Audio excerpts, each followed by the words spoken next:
Hey everybody, my name is Adam Ortiz. I'm the Director of Student Success Outreach. Today I am here with student Sarah Plowman, who's a transfer student at UMass. Today we're going to talk a little bit about time management and some of the ways in which Sarah manages her schedule. So thank you so much for being here with us today, Sarah. Yeah, thank you, Adam. I'm excited to be here and talk about one of my favorite things. Excellent. So my first question for you, what does time management mean to you and why is it important?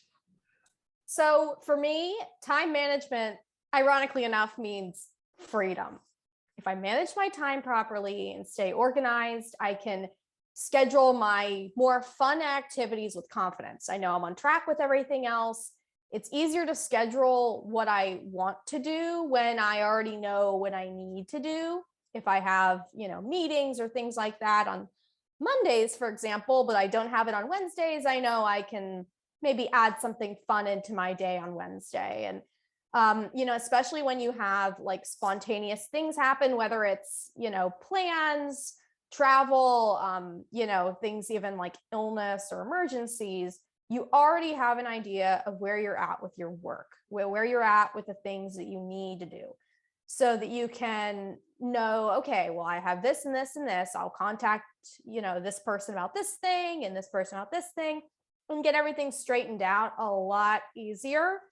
And then when you have to, when it's time to come back and resume business as usual, that's easier too. You already have kind of these planning skills, what you need to do to get caught up so that you can kind of transition back into being caught up on your work. And, I'll share a couple strategies that can actually help to stay caught up on your work if you're having a particularly busy semester.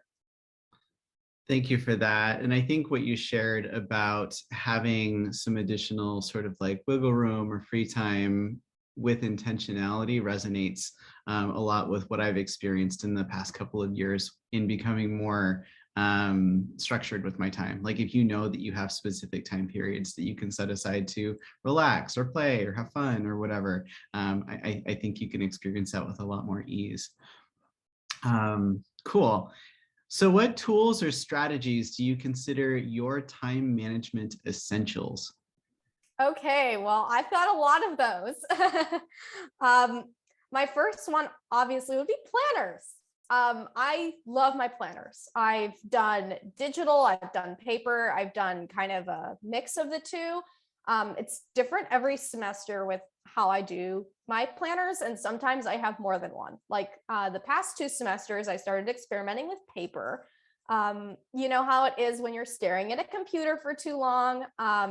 Especially with remote learning, people are staring at a computer all day. So to actually have a little bit of a break of looking over here at my planner, looking back at the computer, doing some planning over here, looking back, it's a little bit easier on the eyes to be able to do everything. And honestly, it can be a little bit more visual. You have to write everything down, so that helps you remember it a little bit better.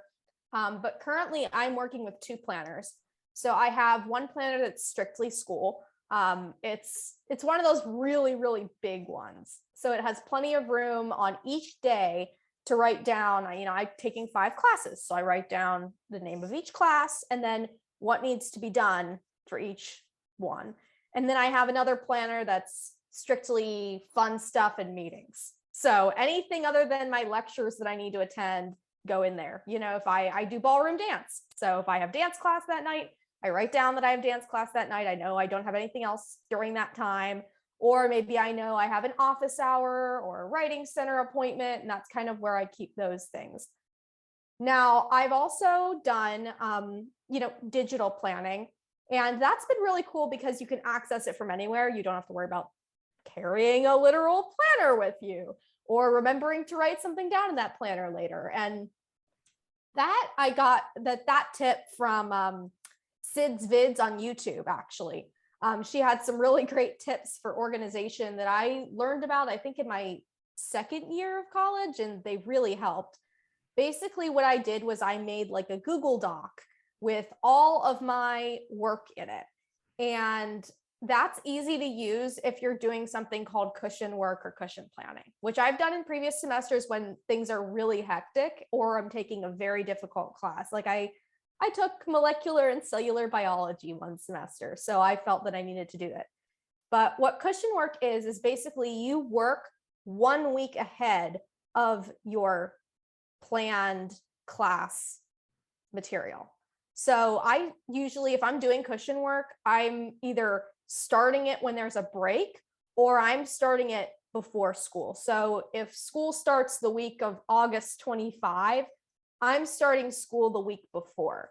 I'm doing everything that I need to do for the first week of classes the week before the first week of classes start. So if something happens and I run behind, well, I'm not actually behind. I'm kind of on track with everybody else. And then that makes it easier that if I want to continue the cushion, I just, during that weekend, maybe I do a little bit of extra work and I'm still on that 1 week early timeline.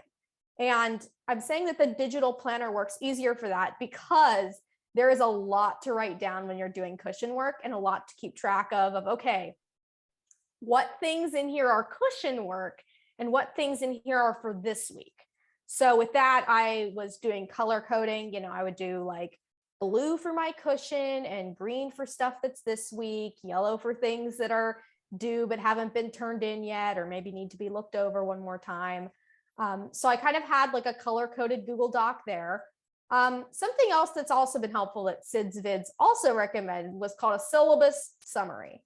So at the beginning of each semester, I take all of my syllabi and I read them over front to back because you need to know what your syllabi are. When you sign them or when you agree to take the class, you're basically agreeing to whatever the syllabus is saying. So reading them over, and then especially if they have dates, I mark down at the beginning of the year in my calendar or even in that syllabus summary document, when are my assignments? How much are they worth? Where are my exams? If there's any details about what they're covering or whether they're open note or not, that way I know where to schedule them. Because like I start studying for exams a week before they occur. If it's a midterm or cumulative exam, maybe I start a week and a half, maybe 2 weeks before. So having that right up there in the front of your planner or right up front at the beginning of the semester, you know when everything is, and that way you can avoid weeks that are filled with too many assignments. Maybe you start something a little earlier or start something a little later or move things around so that you're not stuck with what I call a mega week, which just means a week where you have too much going on. Maybe you have like 3 exams that week or 2 in a paper. When you've got too much going on, that can cause stress overload. So I'm always careful to watch out for those mega weeks. And if I can move things around, I do. I try to get things a little bit earlier so I'm not stuck with a mega week. One hack to keep yourself accountable is like to book a study room or workspace or plan to go somewhere to do your work. If it's not happening in your dorm room or your normal study location, even if you like meet up with a friend or a classmate, that keeps you accountable. You have to go and study. And it kind of puts you in that studying mindset. Like, being in a library is different than being like at your house or in your dorm where things are happening all around you, and that can be distracting. So going to a place like that, planning for that, and also planning for fun stuff. I like to have fun, as do probably everybody else. I haven't met a person that doesn't like to. I go out with friends. I go to ballroom dance every week, and I go to actually a Shakespeare club that I recently joined because I like reading Shakespeare and I like talking to others that do too.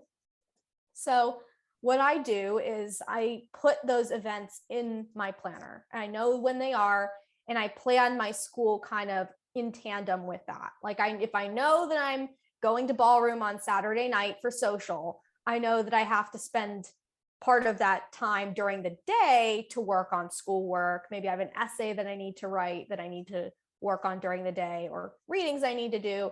That way I'm, at ballroom on Saturday and I'm feeling like, I can relax. I can enjoy myself. I'm not thinking about that essay that I still needed to work on. And I'm not worrying about having to wake up the next day and work on that. And as far as planning even more ahead, balancing the types of classes you're taking make for an easier semester. If you can, balancing different subjects. So, if I am a public health major. So when I plan for my public health classes, I don't take more than 3 at a time. I always have a couple of electives or a couple of free spaces, maybe even if it's gen eds like history or some kind of other science, maybe even math. Some people really like math, so maybe that would be fun for you. But to have different kinds of subjects going on, maybe I'm not just taking my major classes, I'm taking a creative writing class this semester, and that's kind of a break from all the public health things I'm doing. So that kind of also helps with, if you're having maybe one class that's more difficult, like biostats, you're taking something to balance that out. Creative writing is a lot more fun. I'm using a different kind of, different parts of my brain. And I'm doing a different kind of work, as opposed to sitting and doing math problems. I'm writing something and I'm doing something creative where I have to kind of brainstorm, as opposed to math where usually there's a right and wrong answer, at least in the kind of math I'm doing. I know there's very abstract maths where that may not be the case, but just kind of figuring out how to balance all of your subjects makes it a little easier. And then when you have that Google Doc, knowing what you have left to take, that actually helps you to stay on track for graduation, knowing you're taking the right classes, you're getting the right credits, you're contacting your advisor for things if you need to do so. That way, that you're on track and you're getting what you need out of each semester.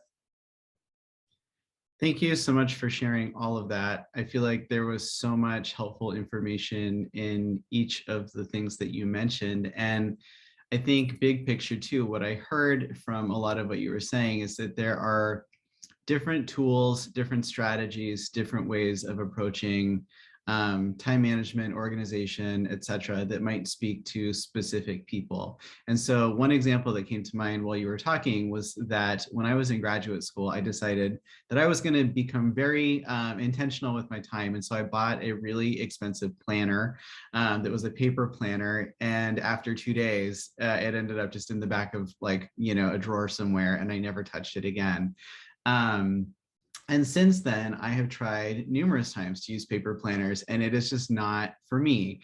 I, on the other hand, thrive when I use digital planning. So my calendars, my notes, reminders, things like that is really, for me, what works the best. And I've met lots of people who are on the total opposite end of the spectrum, where everything needs to just be written down. If it's not written down, it's not going to go anywhere. And it sounds like you're utilizing components from both, which is cool. But I just share that because I think some people think of planning as something you either are good at or you're not good at.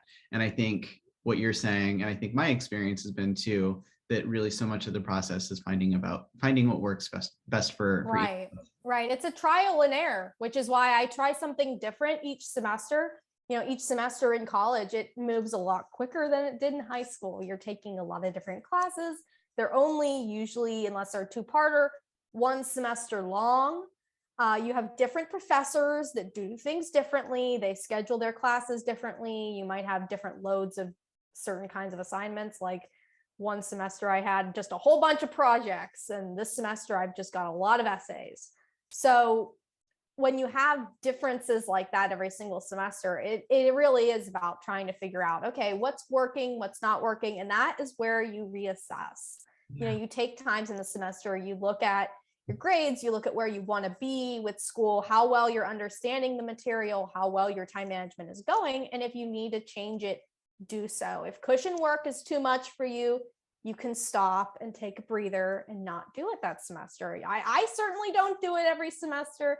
I'm not perfect. I know nobody else is. So definitely make adjustments based on what's best for you. Every semester is a little bit different, and your planning is probably going to be a little bit different. And yeah, digital planning is cool too. I've been lucky that different kinds have worked for me, so I'm able to kind of try them all out.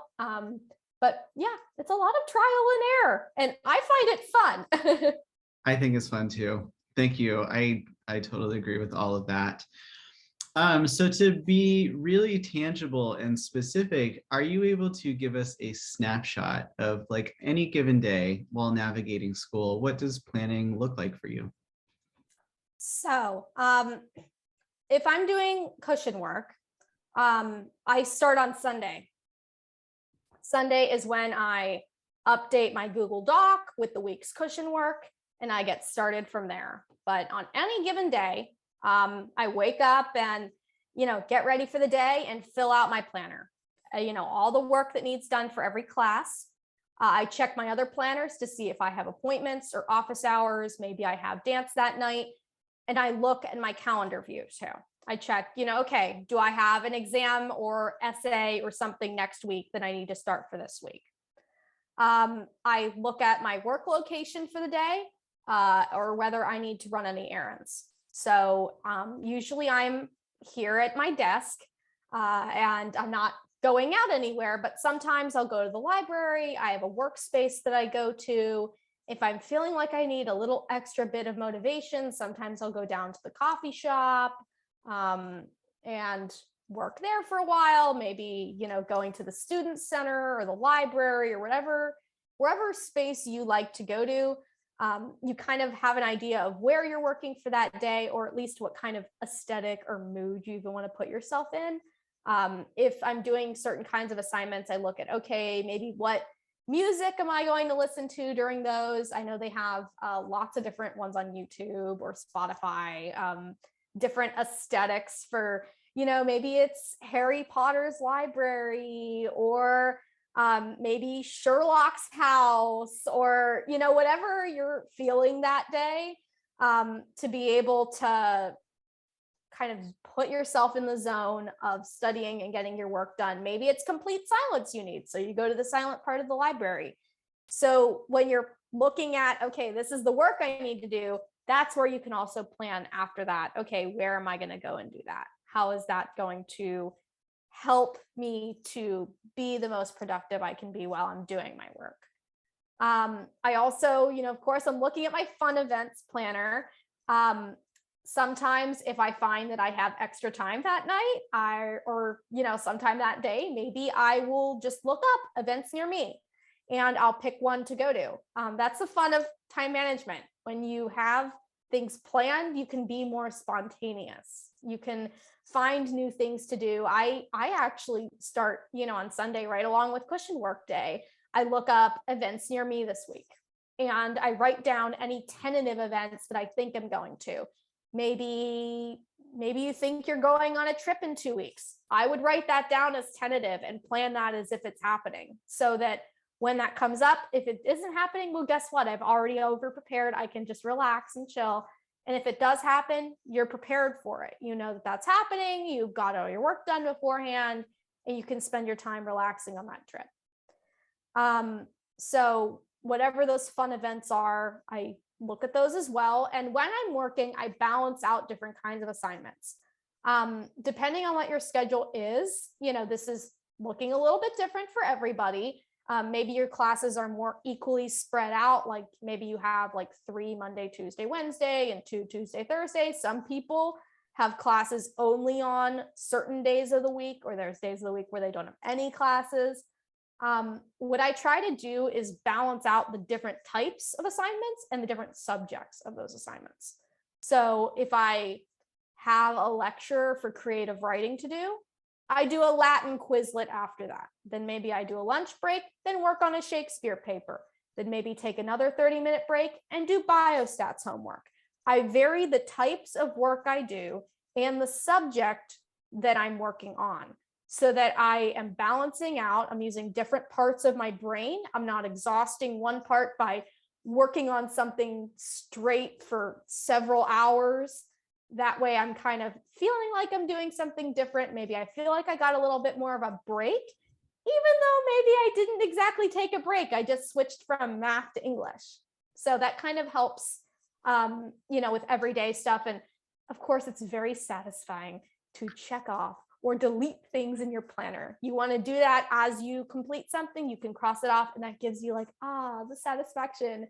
And if it helps, you can even break stuff up into tinier tasks. If I write down finish all's well ends well paper, that's a pretty big task. But if I can check off finished paragraph 1, finished paragraph 2, that helps give you a sense of accomplishment that I have done something towards it, and it recognizes you for your effort. Like, okay, yeah, you didn't get the whole paper done yet, but you wrote 2 paragraphs, and that's a lot of work. So it allows that like recognition of like, yes, I did something. You're breaking things up into smaller tasks. And of course, concentrating on the ones that you need more work on. If you're doing really well in a class and understanding everything, you're focusing on what's most helpful for you. Like if there's a class that's a little bit harder, maybe, know that you're going to focus more of your time on that one as opposed to classes that are easier for you. Because, it's different every semester, every class is a little bit different. And of course, I go to office hours, I go to tutoring, I go to writing center. And I believe that stuff is really helpful. And if you need it, try it out. If, you can even seek resources outside of school if you need a little bit more individualized attention for things. And, talk to your professors. They're there for a reason. They're willing to help you usually. So, just kind of seek those things out if you need help. It definitely helps with time management to do those things too. Yeah, you said something that I thought was really important to highlight. I mean, all of that was really important and helpful, but you made a statement that really stood out for me, which was something to the effect of the more structured you are, the more spontaneous you can be, which I think also goes against some of the perceptions that structuring out your time, or planning takes away some of the maybe some of the fun and adventure or spontaneity of life. And I actually feel like it's the exact opposite, because I feel like you said, if you're prepared for something, if you're anticipating something, if you're intentional about something, you can always deviate from the plan.